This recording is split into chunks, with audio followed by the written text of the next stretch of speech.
My name is Chloe Mitchell, 33 years old, founder and CEO of Terra Verde Dynamics. At least, that's what it says on my business card. In the world of architecture, I'm considered a visionary. But to my parents, Richard and Cynthia Mitchell, the power couple of San Francisco's old money real estate scene, I'm nothing more than their biggest disappointment. In just 10 minutes, they'll be walking into my office, bringing along Arthur Vance, their biggest client to date, to pitch him on a new sustainable headquarters. They believe they're meeting with some boutique eco-consultant. What they don't realize is that I am the consultant and I own the entire firm. Through the glass wall of the lobby, I can already see my mother clutching her signature high-tech portfolio tablet, the one she never leaves home without. I have a feeling it won't survive the next 10 minutes. Before I tell you what happens next, drop a comment and let me know where you're watching from. I want to know who's following this story. I grew up in a world made of glass and steel, high above San Francisco's financial district. Our family name, Mitchell Hale Properties, wasn't just a company, it was a dynasty. Our penthouse was pristine, lined with expensive art and sleek minimalist furniture, the kind that photographs beautifully but is awful to sit on. It wasn't a home, it was a showroom. Success in our family was measured by how many skyscrapers bore our name and how elite our clientele were. From the very start, my destiny was predetermined. As the only child, I was expected to inherit the empire, just as my father had done before me. Chloe, pay attention, my mother would say, pulling me into the home office when I was 8. Watch how your father handles this negotiation. You'll need these skills when you're running the company. While other kids spent weekends at the park, I sat through etiquette lessons. Their bedtime stories were fairy tales. Mine were biographies of real estate moguls and dense books on market theory. Every A+ I earned, every debate trophy I brought home wasn't really mine. They were milestones on the road my parents had paved for me. The pressure was suffocating. Dinner conversations were never about how I was doing. They revolved around zoning laws, projections, and asset leverage. But numbers and steel didn't stir me. My fascination wasn't with what we built, it was with how we built it. I'll never forget the first time I saw a diagram of a termite mound, a vast, self-cooling, self-sustaining ecosystem designed entirely by nature. I was hooked. I began sneaking books on biomimicry and sustainable design from the school library, hiding them under my mattress or behind the thick business textbooks my parents made me study. My journals filled with sketches of buildings that could breathe, recycle their own water, and bloom with living walls of green. I shared it once, only once. I was 12. I showed my father a drawing of a skyscraper shaped like a lily pad that filtered rainwater as it collected. He barely looked up from his financial report. "That's creative, Chloe," he muttered. My mother smiled that polished, empty smile of hers. "That's a cute hobby, sweetheart," she said, patting my hand. "But leave the serious work to your father. Buildings are about profit, not poetry." After that, I kept my dreams hidden. By high school, the tension was unbearable. I played the part, straight as economics club, internships. But privately, I built my own education, studying geothermal systems, smart glass, and zero-carbon architecture. My parents thought my interest in science was just a smart elective for a business major. They didn't realize I wasn't planning to manage their empire. I was planning to reinvent the entire industry, to make their business model irrelevant. To them, my dream was just childish fantasy, a distraction from what truly mattered, the Mitchell Hale legacy. The breaking point came my senior year of high school. My father borrowed the family computer to check a few numbers. I didn't think anything of it until I heard the sharp scrape of his office chair against the hardwood. "Chloe, get in here." Now, he'd found my browser history, my secret. Applications to the top sustainable design programs in the country. What followed wasn't just an argument, it was an explosion. But looking back, it wasn't only fury. It was humiliation. My father wasn't merely angry I disobeyed him. He felt betrayed. You have to understand, for people like my parents, trapped inside what I call the gilded cage, children aren't individuals. We're reflections, symbols of their legacy. So my decision wasn't just rebellion, it was rejection. It was me, their heir, declaring their life's work outdated, insufficient, and irrelevant. His rage wasn't about me. It was about his pride. And once the yelling stopped, the silence that followed was even worse. He motioned for me to stand beside him. Then, right in front of me, he logged into each scholarship portal, using the passwords he demanded for my own safety. Click. Application withdrawn. Click. Deleted. I watched years of hope disappear in seconds. When he was done, he opened my business school application, the one I'd left unfinished, and hit submit. Then he turned to me, his voice flat, his face unfeeling. "We don't build fantasies, Chloe." "Chloe," he said softly, "we create assets. You'll attend business school. This conversation is finished." That night, lying in bed beneath the flawless design of my perfectly staged yet lifeless room, I finally understood my role. I wasn't a daughter. I was a disobedient investment waiting to be liquidated. So, I went to the business school they insisted on. But I lived a double life. Something inside me broke that night. My father might have erased my applications, but he couldn't erase what had changed within me. The part that once longed for their approval had gone numb, replaced by something quieter and far more dangerous, a plan. I used their money to fund my real education. College became my training ground. Every finance class wasn't just about corporate ledgers. It was research into funding strategies for high-capital green tech ventures. Every marketing project turned into a draft business plan for a company I called, in my head, Terraverd. I purposely took electives in logistics and environmental policy, puzzle pieces they couldn't recognize. All they saw was a perfect GPA and a promising daughter. They smiled, proud of their return on investment, convinced I was becoming a polished reflection of them. They had no idea I was quietly building the very tool that would one day render their world obsolete. Everything changed my junior year when I met Professor David Chun. He wasn't just a lecturer. He was a veteran of sustainable development with 2 decades of experience across Asia and Europe. After one of his guest talks, I stayed behind to speak with him. What started as a few questions turned into hours of conversation. When he saw my sketches and secret proposals, he studied them with focused interest. "Chloe," he said, "your grasp of biomimicry and market integration outpaces what I see even in the industry. Why are you still in finance?" So, I told him everything about my family empire, the expectations, the deleted dreams.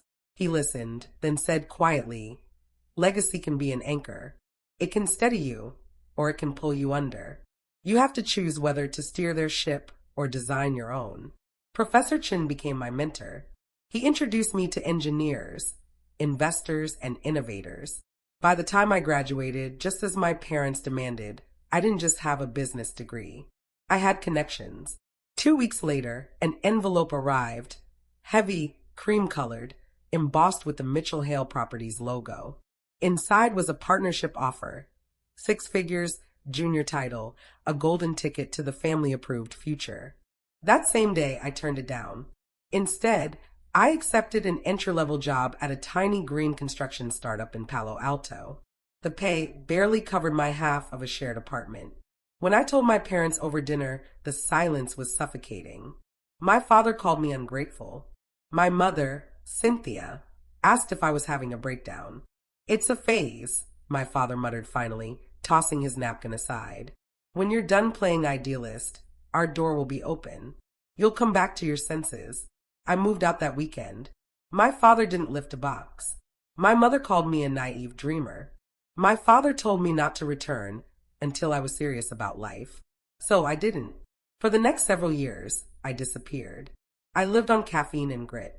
I worked my way up from nothing, learning every inch of the green building world, supply chains, materials, zoning battles. I saved everything. Eventually, I scraped together $150,000, every cent I had, and combined it with a $900,000 angel investment from my first client, a tech CEO who believed in my vision more than anyone ever had. With $1.05 million, Terraverd Dynamics was born. The first 2 years nearly destroyed me. We almost went under twice, once when a key supplier withdrew, spooked by my lack of experience, and again when a recession hit, wiping sustainability off corporate budgets. I worked 18-hour days, slept on the office couch for 3 straight months. But we survived. We adapted. And we proved that green design wasn't a luxury. It was the smarter, stronger, more profitable future. Today, Terraver Dynamics is a 9-figure company, a leader in sustainable corporate architecture. Our projects win international awards. Clients wait months just to get a meeting. And still, even after all of it, part of me can't help but want their approval. It's strange, isn't it? How someone who built $100 million company from nothing could still crave approval from the very people who tried to hold her back. I first understood it during therapy. My counselor called it the ghost in the room, also known as the approval trap.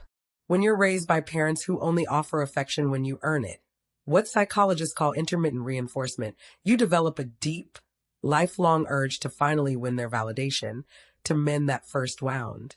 You're not chasing approval as the adult you are now. You're chasing it for the child who once heard, "You're not enough."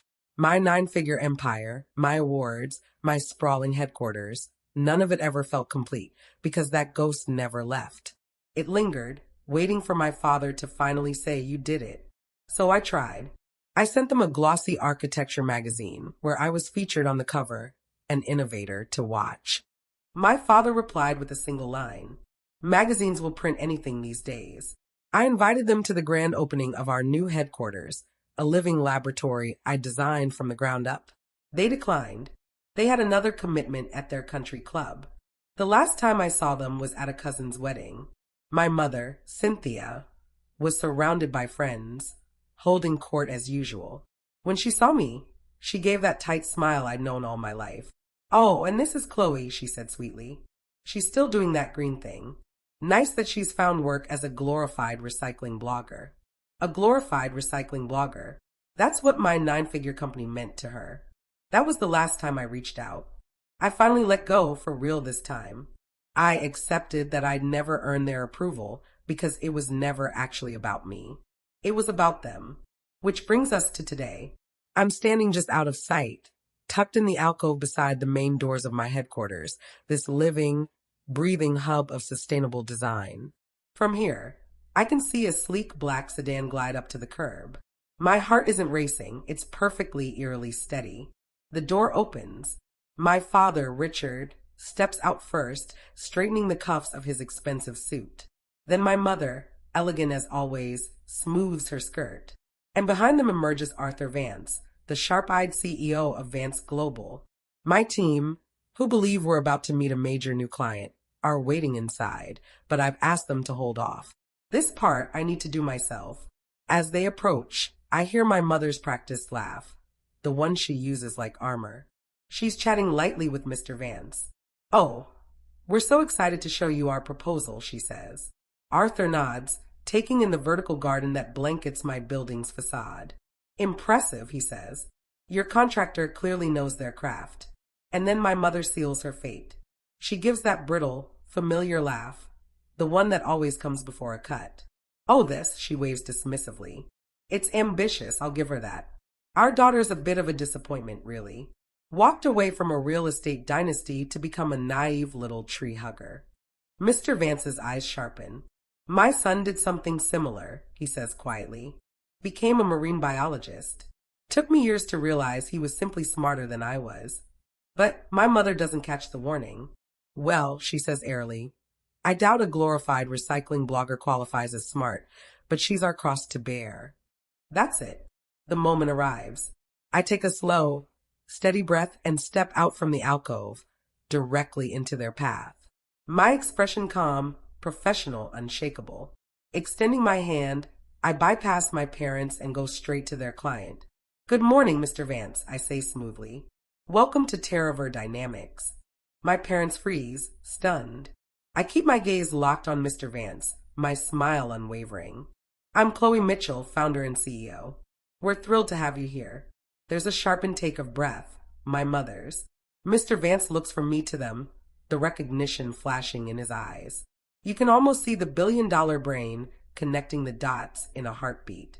My mother's hand, the one holding her sleek tablet, suddenly goes limp. Her face drains of color.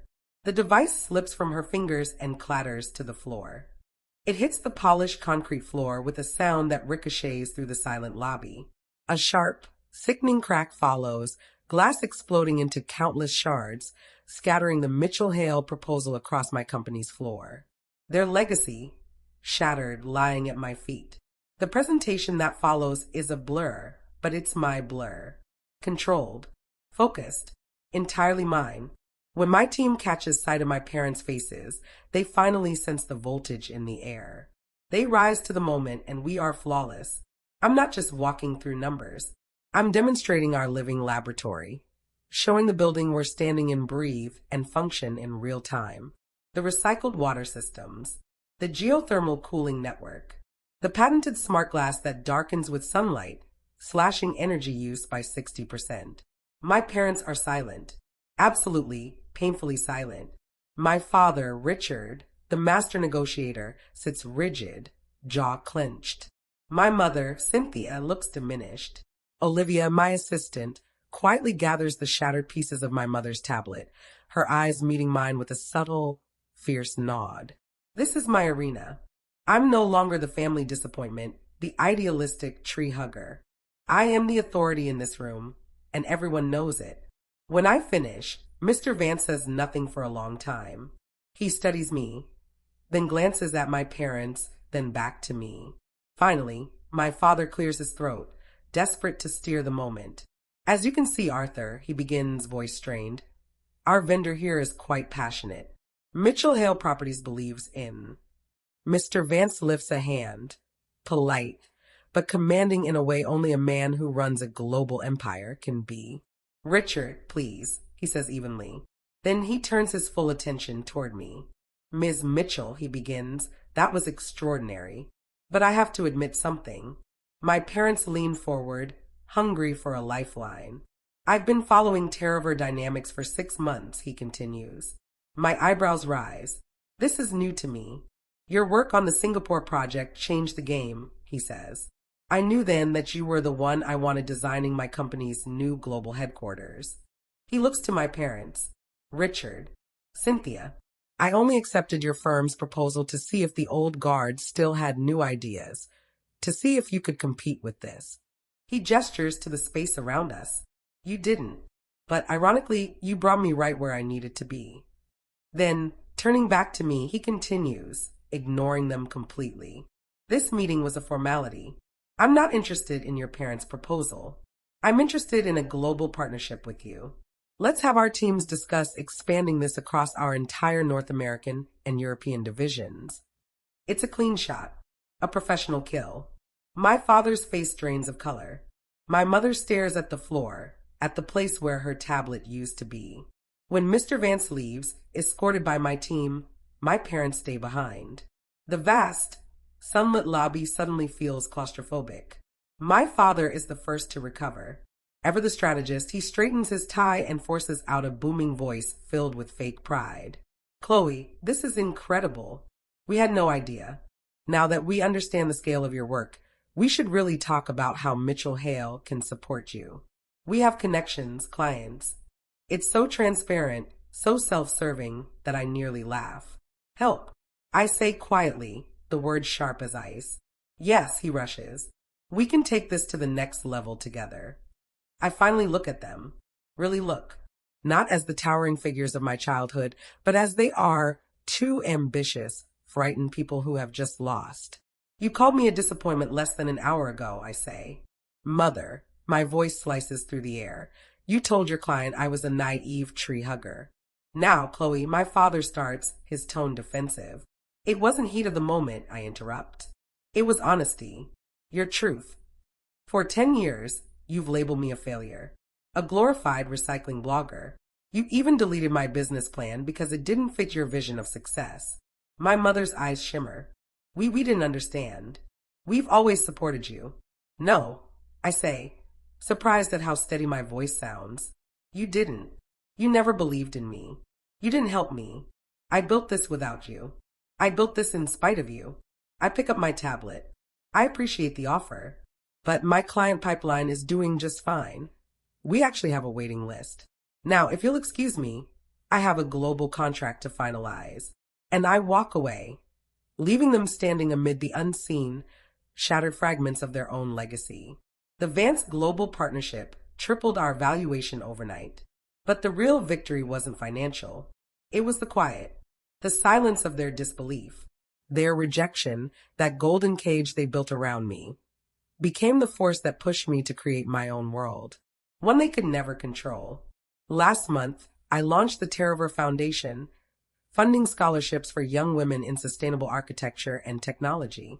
I'm nurturing a generation of so-called naive tree huggers who, I promise you, will change the world. And that brings me to you.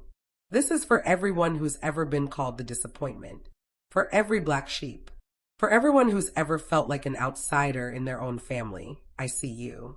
Your defiance isn't a flaw, it's bravery. Your passion isn't a pastime, it's your purpose. Don't let their narrow vision limit your horizon. They call you a